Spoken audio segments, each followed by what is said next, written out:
kasi last day. Kasi buo na yung schedule, ayaw lang na ipakita. Ginagawa nila pinto ganyan. Ito, maluwalo. Minsan di pa pa nga. Pero malalaman natin mamaya kung ano yung schedule natin. Diba? Kasi magulo talaga yung schedule. Tuloy mo. Bigla. Kunwari ngayon. Magpapanghapon ka, uwi mo 11, 11:30 ganyan.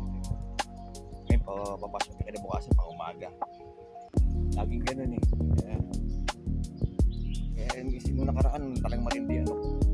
Talagang wala akong masyadong tulog nun kasi straight ako night shift. Tapos biglang ipapang ano ka, hapon ganyan. Hindi ilang oras lang ano nun. Makakatulog ba ng umaga eh.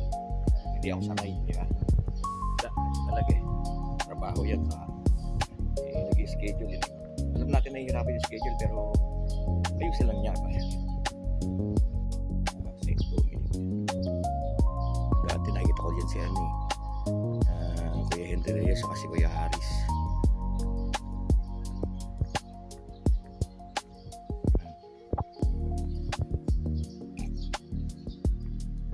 Tapos minsan nasa ano sila. Sa simbahan yata ano gano'n sa St. Augustine. Walang alam dito sa St. Cathedral kung hawak nila yan.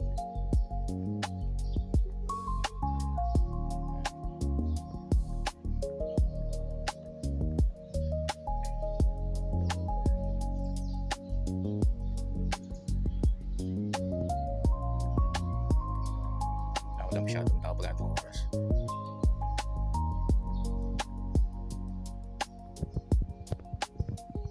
Magpanghapon ako yan. Maraming tao. Alright.